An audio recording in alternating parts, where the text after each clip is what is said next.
Եվ այսպես արցախցիները իրավունք չունեն բաց թողնել իրենց շանսը։ Հարգելի հեռուստադիտողներ, մենք իսկապես աշխարհաքաղաքական վակուումում չենք ապրում։ Բոլոր գործընթացները, որոնք տեղի են ունենում մեր շուրջ, ազդում են նաև Հայաստանի Հանրապետության վրա, ազդում են նաև Արցախի Հանրապետության վրա կամ արցախյան խնդրի վրա։ Դրա վառ վկայություններից մեկը կայանում է նրանում, որ մենք տեսնում ենք, որ վերջին շրջանում իսկապես բավականին շատ են տարբեր ակցիաները, որոնք կապված են նույն գերիների իրավունքների պաշտպանության եւ այլի հետ կապված վերջապես տարբեր առիթներին մենք տեսնում ենք նաեւ Արցախի ռազմաքաղաքական ղեկավարության ներկայացուցիչներին, ավելին այսօր մամուլում տեղ գտած հրապարակումներից մեկի համաձայն ընդհանրապես վերջին 2 ամիսների ընթացքում Արցախահայությունը, Արցախի ռազմաքաղաքական ղեկավարությունը բավականին ակտիվ գործընթացներ են իրականացնում, ազգային ժողովը նիստեր է գումարում, որոշումներ են կայացվում, ակնհայտ է, որ հիմնական գործողությունները ուղղված են արցախցիների նրան, որ Արցախի հարցը մնա միջազգային օրակարգում, որ Արցախահայերի վերադարձը ինքը դեռևս շարունակի լինել միջազգային օրակարգում, անկեղծ լինենք, սա իսկապես ողջունելի մոտեցում է, նաև շատ ավելի մի փոքր անկեղծ լինենք, ընդգծենք հետևյալը, որ եթե Արցախի ռազմաքաղաքական ղեկավարությունը եւ արցախցիները այս պահի դրությամբ չզբաղվեն այս հարցով, ապա կա շատ մեծ հավանականություն, որ հաշվի առնելով պաշտոնական Երևանի մոտեցումը արվելու է ամեն ինչ, որ այս հարցը ընդհանրապես մոռացության մատնվի, ոչ միայն արցախյան հարցը գլոբալ, այլ նաև արցախահայերի վերադարձի հնարավորությունը, բայց եկեք արձանագրենք հետևյալը, որ քիչ է ակտիվություն ցուցաբերել, անհրաժեշտ է շատ նպատակային, շատ թիրախային աշխատանքներ իրականացնել։ Շատ կարևոր է, որ Արցախի ռազմաքաղաքական ղեկավարությունը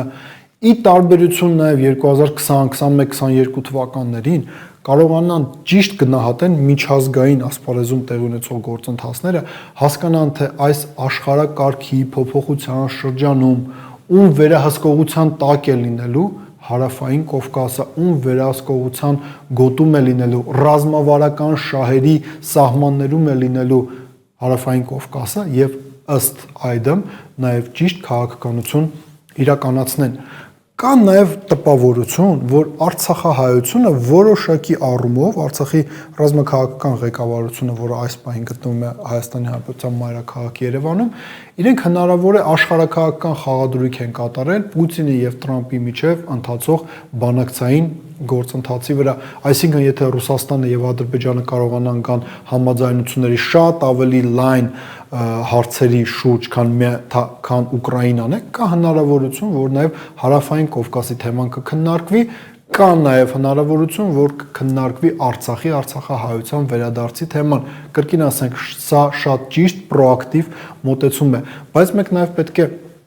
արձանագրենք հետևյալը, որ նաև դու պետք է հստակ ձևակերպես, թե դու քո ակտիվությամբ ինչ նպատակների ես ուզում հասնես։ Ներկայիս փուլում շատ կարևոր է օրինակ, որպեսզի արվի ամեն ինչ, որ Մինսկի խումբը չլուծարվի։ Շատ կարևոր է նաև քննարկվի Արցախահայերի վերադարձը, նաև իշխանությունները մեր ինչ են ասում, իրենք ասում են, որ եթե մենք խոսենք Արցախի տարածք Արցախահայության վերադարձի մասին, ադրբեջանցիներն էլ կսկսեն խոսել այն մասին, որ այդ 300 ադրբեջանցիները պետքա տեղափոխվեն Հայաստանի Հանրապետություն։ Հայաստանի Հանրապետության նախկին արտգործնախարար Վարդան Օսկանյանը բավականին մանրամասն քանիցս այս հարցին անդրադարձել է, որ հայրենիքը եւ այն տարածքը, որտեղ ադրբեջանցիները ապրել են, դրանք նաեւ միջազգային իրավունքի տեսանկյունից դրանք շատ տարբեր հասկացություններ են եւ երբ որ իշխանությունները նույնականացնում են ադրբեջանցիների պոտենցիալ տեղափոխությունը Հայաստան Արցախահայերի վերադարձից, իրենք պարզապես ադրբեջանական ջրաղացին ջուր են լցնում, բայց կրկին ասենք, Արցախահայերը պետք է անեն ամեն ինչ, որպեսզի Մինսկի խումբը չլուծարվի։ Ավելին արձանագրենք նաև հետևյալը, մենք այսօր տեսանք, որ Ռուսաստանի Դաշնության նախագահը արձագանքեց ամերիկյան կողմի առաջարկին 30 օրով հրադադար սահմանել, նա իր նախապայմանները հստակ ներկայացրել, թե որ պայմաններում հնարավոր կլինի 30 օրով դադարել պատերազմը Ուկրաինայում, Դոնալդ Տրամփը արձագանքեց դրան, գլոբալ դրական արձագանքեց, այսինքն մենք տեսնում ենք, որ կողմերի միջև կա հստակ գործընթաց, բայց նաև պետք է հասկանանք հետևյալը, որ իրենց հաջողությունների պատմություններ են պետք, պատմություններ, որոնց շրջանակներում Ռուսաստանը միջև Ուկրաինայի հարցի կարգավորումը, որ Ռուսաստանն ու Ամերիկայի Միացյալ Նահանգները կարողացել են միավորվել եւ ինչ որ հարց լուծել Մինսկի խմբի գործունեության վերականգնումը թեկուզ եւ կրճատված տարբերակով այս պայդրությամբ առանց Ֆրանսիայի Հայաստանի Հանրապետության շահերից է բխում եւ Արցախահայության շահերից է բխում։ Եվս մի կարևոր հանգամանք կա, որի վրա պարտադիր պետք է ուշադրություն դարձնենք։ Արցախի հետ կատարվածի պատճառներից մեկը եղել է այն, որ Արցախահայերը, Արցախի ռազմաքաղաքական վերնախավը իրենք չգիտես ինչու կարծում էին, որ հայաստանյան գործընթացների շրջանակներում, որոնք նաև իրենց են վերաբերվում, իրենք պարզապես լուր դիտորդի կարգավիճակ պետք է ունենան։ Այդ լուր դիտորդի կարգավիճակը հանգեցրեց նրան, որ Փաշինյանը գնաց Պրահա, Արցախը հանձնեց Ադրբեջանին, հետո երբ որ ադրբեջանցիները սկսեցին ռազմական գործողություններ իրականացնել Արցախահայերի դեմ, այստեղից փաստորեն Փաշինյանական բանակը պարզապես հեռադիտակներով հետևում էր նրան, թե ինչպես է Լաչինի միջանցքով դատարկվում Արցախի հանրապետությունը։ Հետևաբար կարևոր է, որ ոչ մի միջազգային գործընկերների հետ դու աշխատես փորձելով Արցախի հարցը պահել օրակարգում, այլ նաև Հայաստանի ներսում պարբերաբար ճնշումներ գործադրես իշխանությունների վրա,